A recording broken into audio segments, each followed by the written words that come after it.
Hello दोस्तों, मैं Sanjeev Kumar Shubham class में आप सभी का स्वागत है। दोस्तों, आज की इस वीडियो में हम लोग लेंसों के द्वारा प्रतिबिंब का बनना इस केस की पूरी स्टडी करने वाले हैं। पूरा डिटेल में इसको जो है समझने वाले हैं। तो ये वीडियो आप शुरू से लेकर लास्ट तक देखिएगा, कहीं पर भी स्किप मत कीजिए, क्योंकि अगर आप कहीं स्किप करते हैं तो प्रतिबिंब बनाना आपको नहीं आएगा, जो कि काफ़ी ज़्यादा इम्पॉर्टेंट है। ठीक है, तो हेडिंग डालिए लेंसों के द्वारा प्रतिबिंब का बनना। लेंसों के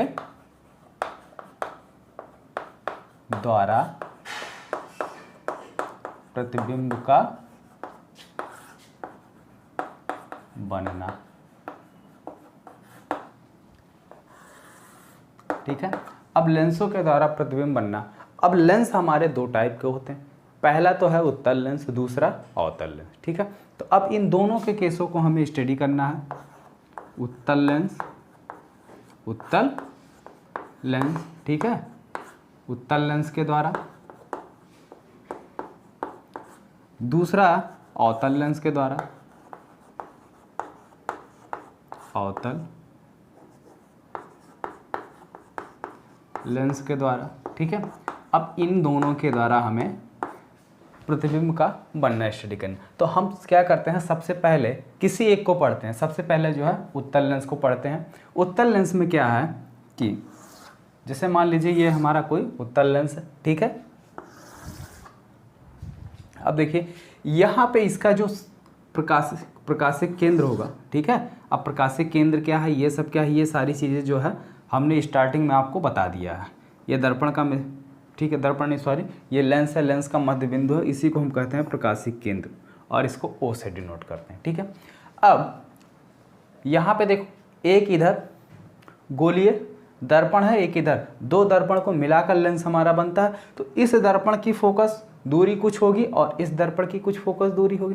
तो इस दर्पण की जो फोकस दूरी और वक्रता केंद्र या वक्रता त्रिज्या वगैरह है, सारी चीज़ें इस साइड होंगी और इसकी सारी चीज़ें इस साइड होंगी। ठीक है, तो इसके वाले को इस साइड, जो इस साइड होता है, इसको हम प्रथम यानी F1 से डिनोट करते हैं, इसको दूसरे से। ठीक है, अब इसकी फोकस दूरी कितनी है, यहाँ पे देखो, मान लेते हैं इसका सेंटर।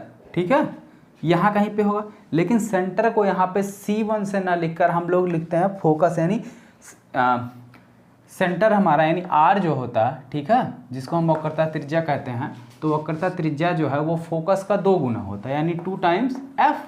ठीक है, तो यहाँ कहीं हमारा इसके और इसके बीच में F1 होता है, यहाँ कहीं आएगा F1।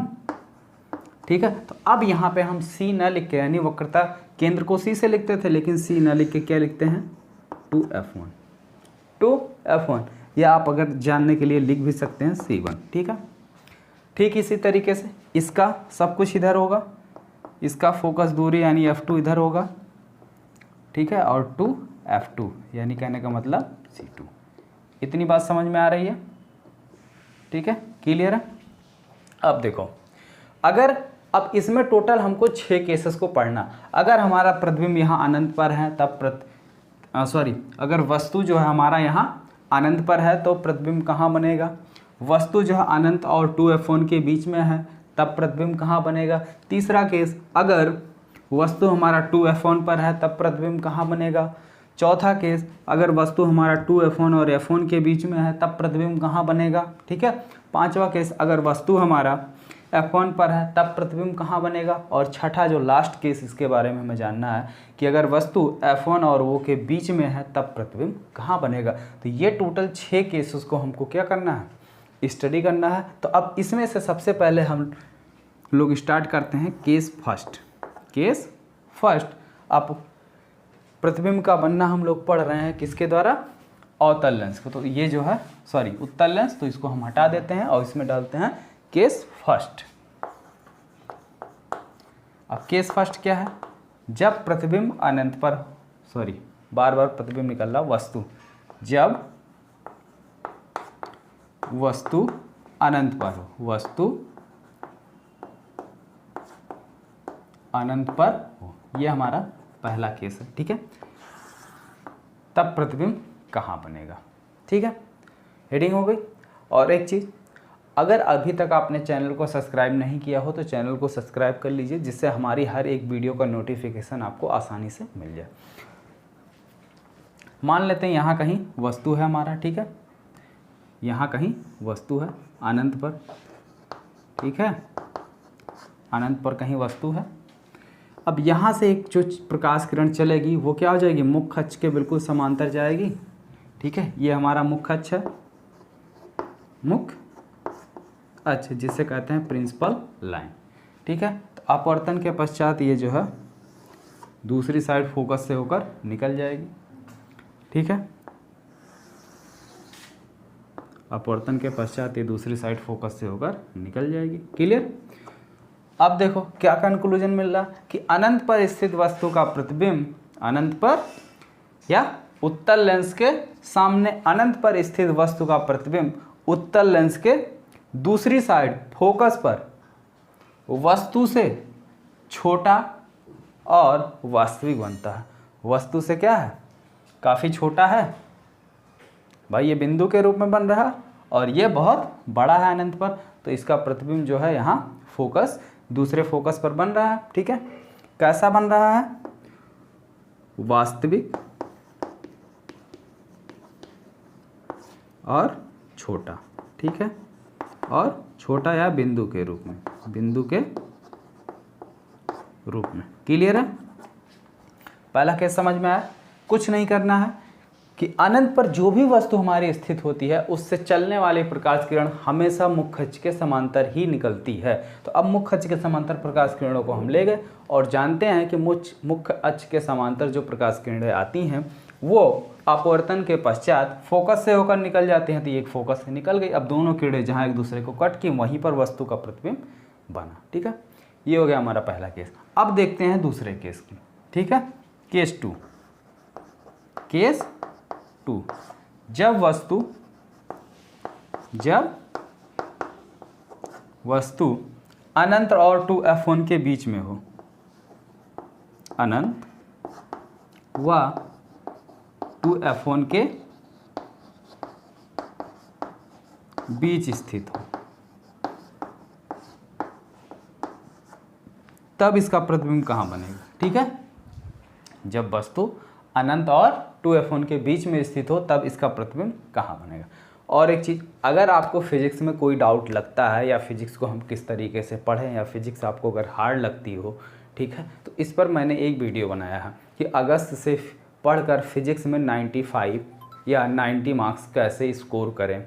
ये जो है प्लेलिस्ट में पड़ी होगी, अभी कल मंडे को मैंने अपलोड की है, वो आप देख लीजिए। उसमें मैं आपको एक एक पॉइंट ये भी बताया हूँ कि कैसे जो है आपको स्टडी करना है, तो आप वो वीडियो देख लीजिए। आपको जो है वो वीडियो तैयारी में काफ़ी ज़्यादा मदद करेगा, ठीक है। अब देखते हैं इस केस को, आइए स्टडी किया जाए।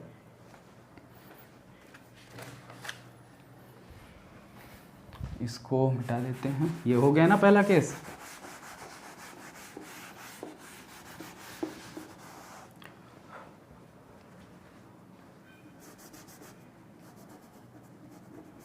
भाई हम इसी में मिटा के बना दे रहे हैं क्योंकि बार बार फिगर पूरा कौन ड्रा करे, इसी में आधा मिटा देते हैं, काम हो जाएगा मेरा, ठीक है।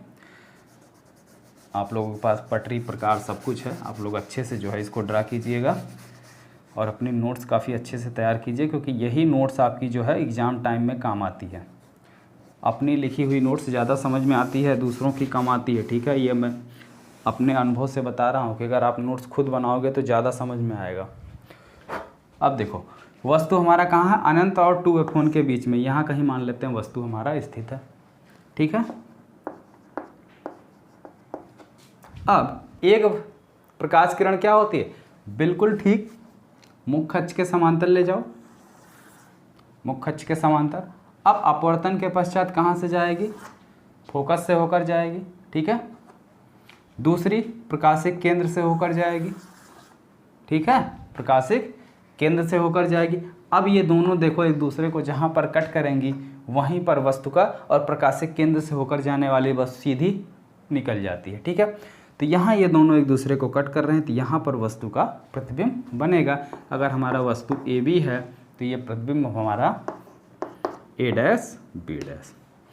क्या निष्कर्ष निकल रहा, ध्यान से देखो कि अनंत और 2f1 के बीच स्थित, अनंत और 2f1 के बीच स्थित वस्तु का प्रतिबिंब लेंस के दूसरी साइड f2 और 2f2 के बीच बनता है। कहाँ बनता है? f2 और 2f2 के बीच में बनता है। कैसा बनता है? उल्टा बनता है, वास्तविक बनता है और वस्तु से छोटा बनता है। भाई वस्तु इतना बड़ा है, प्रतिबिंब हमारा उतना बड़ा बन रहा है। ठीक है, तो क्लियर हो रहा है, वस्तु से छोटा बन रहा है ना। ओके, अब आइए स्टडी करते हैं केस थर्ड। केस 2 भी क्लियर हो गया। केस थर्ड, जब वस्तु 2f1 पर स्थित हो, जब वस्तु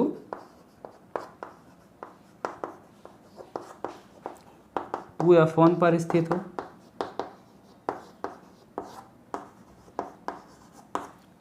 तब क्या होगा? अगर वस्तु हमारा 2f1 पर स्थित हो तो अब सबसे पहले तो हम फिगर बनाते हैं, इसको हटा देते हैं। ठीक है, इसी में काम चला लें।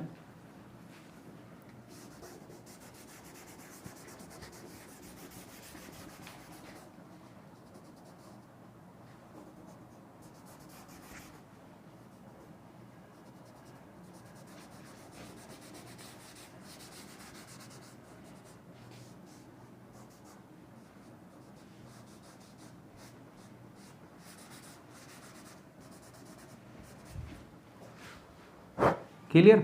वस्तु हमारा कहाँ इस बार 2f1 पर स्थित है। ठीक है, कहाँ स्थित है? 2f1 पर। तो 2f1 से एक प्रकाश किरण मुख्य अक्ष के बिल्कुल समांतर जाएगी और अपवर्तन के पश्चात कहाँ से जाएगी? f2 से। ठीक है, f2 से होकर ये निकल गई आगे और एक प्रकाशिक केंद्र से होकर जाती है। ठीक है, तो प्रकाशिक केंद्र से जो होकर जाएगी वो सीधे सीधे क्या हो जाएगी? पार हो जाएगी, निकल जाएगी बिना कहीं मुड़े हुए। अब ये दोनों को अगर देखो तो ये दोनों यहाँ पर कट कर रहे हैं। ठीक है, ये वस्तु हमारा हो गया ए बी, तो प्रतिबिंब कहाँ बना? ए डैश बी डैश। इसमें कुछ आपको प्रतिबिंब आपको कहीं बनाने की ज़रूरत नहीं है, बस आप जो है रेज को सही सही ले जाने की कोशिश कीजिए। आपको ये पता होना चाहिए कि कौन सी किरण कहाँ से आ रही तो कहाँ से होकर जाएगी। बस आपको अगर इतना नॉलेज है तो आपका प्रतिबिंब कभी भी गलत नहीं बन सकता। ठीक है, जैसा कि हम बार बार आपको इसीलिए बताते भी हैं कि कहाँ से किरणें निकल रही हो, कहाँ को जा रही है। जो भी प्रकाश किरणें होंगी, एक जो है क्या होगी? हमेशा मुख्य अक्ष के समांतर ले जाओ और दूसरी को प्रकाशिक केंद्र से ले जाओ। ठीक है, सिर्फ अनंत को छोड़कर, अनंत में दोनों प्रकाश किरणें मुख्य अक्ष के समांतर आती हैं। ठीक है, अब यहाँ क्या निष्कर्ष निकल रहा? 2f1 पर स्थित वस्तु का प्रतिबिंब, 2f1 पर स्थित वस्तु का प्रतिबिंब 2f2 पर उल्टा, वास्तविक और वस्तु के बराबर बनता है। जितना बड़ा ये है उतना बड़ा ये भी बनेगा। ठीक है, क्लियर हो गया? अब आते हैं केस 4 की। ठीक है, केस 4 की स्टडी करते हैं।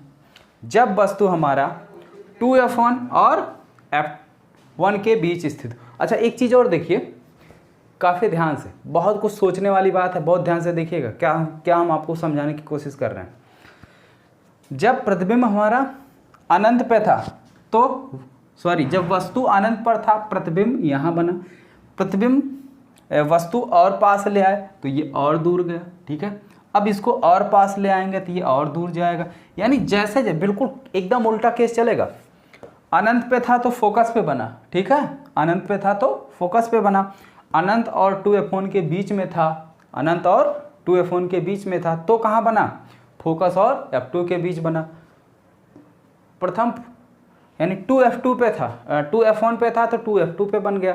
अब जैसे 2f1 और f1 के बीच में आएगा, अब प्रतिबिंब हमारा f2 और अनंत के बीच हो जाएगा। और फिर जैसे हमारा वस्तु जो है f1 पर आएगा, फिर प्रतिबिंब अनंत पर चला जाएगा। और जब इसके और इसके बीच में आएगा तो प्रतिबिंब आभासी इसी साइड बनेगा। ठीक है, केस 4 देखते हैं। पूरा मिटा देते हैं, फिर से बना लेंगे।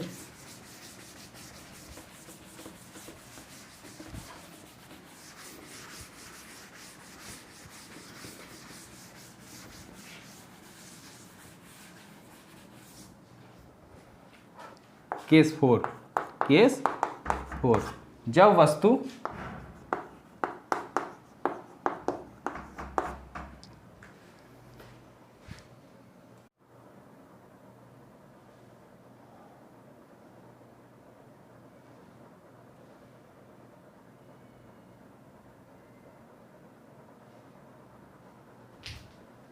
ठीक है।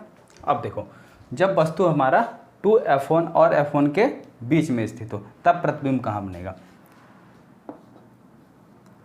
एक प्रकाश किरण मुख्य अक्ष के बिल्कुल समांतर और अपवर्तन के पश्चात कहाँ से होकर चली जाएगी, फोकस से होकर चली जाएगी।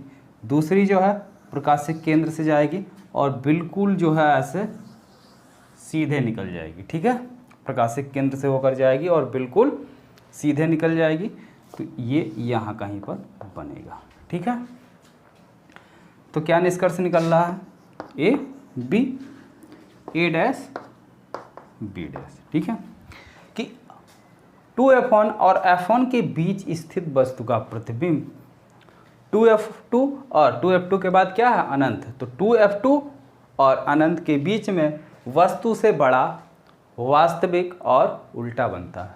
क्लियर हुआ। अब आ जाओ केस 5। ठीक है, केस 5, जब वस्तु हमारा कहाँ अवस्थित हो, F1 पर। केस 5, जब वस्तु हमारा F1 पर स्थित हो,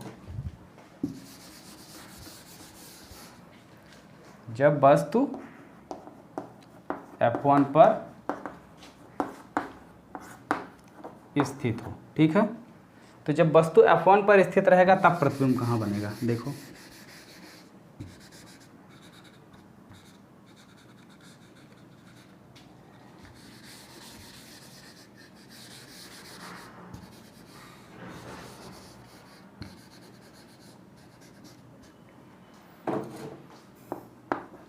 F2, 2F2, F1, 2।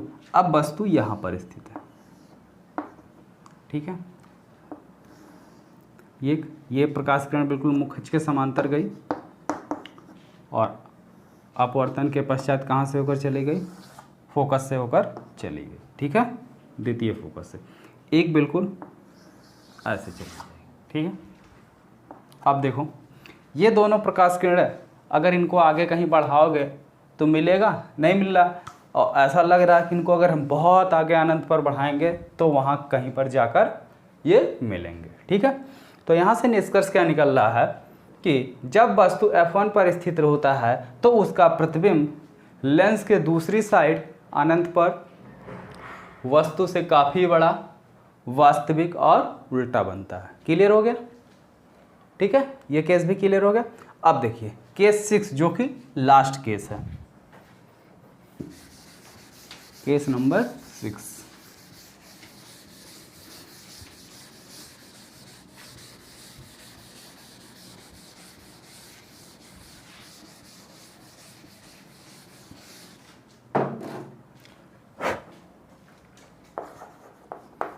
केस 6, जब वस्तु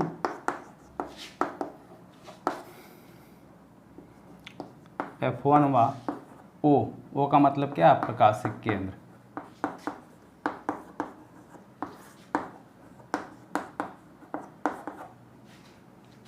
के बीच हो, के बीच हो। ठीक है, तब उसके बीच में रहता है, तब कैसे बनेगा, ये हमारा उत्तल लेंस है। ठीक है, और ये मुख्य अक्ष हो गई। ठीक है, यहाँ कहीं जो है क्या हो जाएगा, 2F1 होगा, यहाँ कहीं F1 होगा, ये प्रकाशिक केंद्र। अब वस्तु जो है यहाँ इन दोनों के बीच में स्थित है, AB। ठीक है, इसका फोकस इधर 2F2 होगा और इधर 2F2 होगा। ठीक है, अब यहाँ से आने वाली प्रकाश किरण ये गई। ठीक है, और अपवर्तन के पश्चात मुख्य अक्ष के द्वितीय फोकस से होकर निकल गई। ठीक है, क्लियर। और एक प्रकाश किरण इधर से चली गई। ठीक है, क्योंकि थोड़ा सा गड़बड़ है, बोर्ड है मेरे पास, पेन और पेंसिल तो है नहीं, पटरी उट्टी की बिल्कुल एग्जैक्ट बनेगा। ये इतनी है, इतनी F2। ठीक है, बिल्कुल आप लोग नाप के लीजिएगा 2F2। और नापना कैसे है कि जब गोला प्रकार की नोक रखोगे, ये वाली खींचोगे तो जहाँ पर नोक रखोगे वो हमारा हो जाएगा 2F1 और सेंटर से उसके बीच की दूरी जो है वो F1 हो जाएगी। अब फिर दूसरी साइड गोला प्रकार की नोक कहीं रखोगे और इसको ड्रा करोगे तो जहाँ नोक रखोगे वो हो जाएगा 2F2, ठीक है। अब ये प्रकाश किरण ऐसे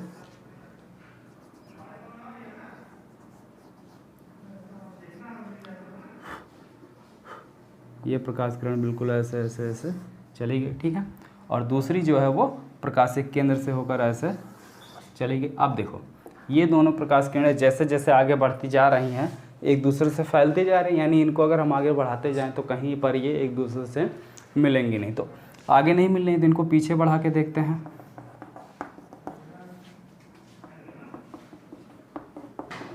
ठीक है, तो इनको जब पीछे बढ़ाया गया तो पीछे जो है ये यहाँ पर एक दूसरे से मिलती हैं और वस्तु से काफ़ी बड़ी बन रहा है। तो ठीक है, तो जब वस्तु हमारा F1 और O के बीच में होता है तो उसका प्रतिबिंब लेंस के उसी साइड वस्तु से काफ़ी बड़ा और आभासी बनता है। ठीक है, अब ये 6 केसेस जो है आपके उत्तल लेंस में पढ़ने थे। अब देखो ये जो 6 केसेस है इसका हम एक स्ट्रक्चर बना दे रहे हैं बिल्कुल शॉर्टकट में। आपको बहुत ज़्यादा मेहनत करने की ज़रूरत नहीं, हम एक शॉर्टकट में स्ट्रक्चर बना दे रहे हैं कि वस्तु जब कहाँ पर है तो प्रतिबिंब कहाँ पर बनेगा, कैसा बनेगा, कितना बड़ा बनेगा। ठीक है, अब आप लोग केसेस को याद करिए। जब वस्तु हमारा अनंत पर था तो प्रतिबिंब कहाँ बनता था, F2 पर। कैसा बनता था, वस्तु से काफ़ी छोटा।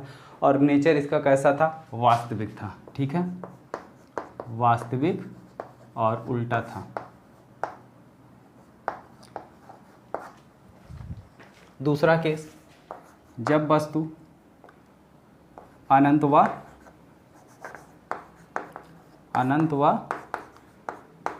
2F1 के बीच था, तब प्रतिबिंब इसका कहाँ था, तब इसका प्रतिबिंब जो है कहाँ बन रहा था, F2 व 2F2 के बीच। ठीक है, F2 व 2F2 के बीच कैसा बन रहा था, वस्तु से छोटा था, वास्तविक था और उल्टा था। ठीक है, अगला केस नंबर 3, जब कहाँ था वस्तु 2F2 पर था, 2F1, जब 2F1 पर था तो प्रतिबिंब कहाँ बन रहा था, 2F2 पर। कहाँ बन रहा था, कैसा बन रहा था, वस्तु के बराबर था, वस्तु के बराबर। कैसा, वास्तविक उल्टा। ठीक है, चौथा, जब 2F1 व F1 के बीच था तब कहाँ बन रहा था, तब बन रहा था 2F2 व अनंत के बीच।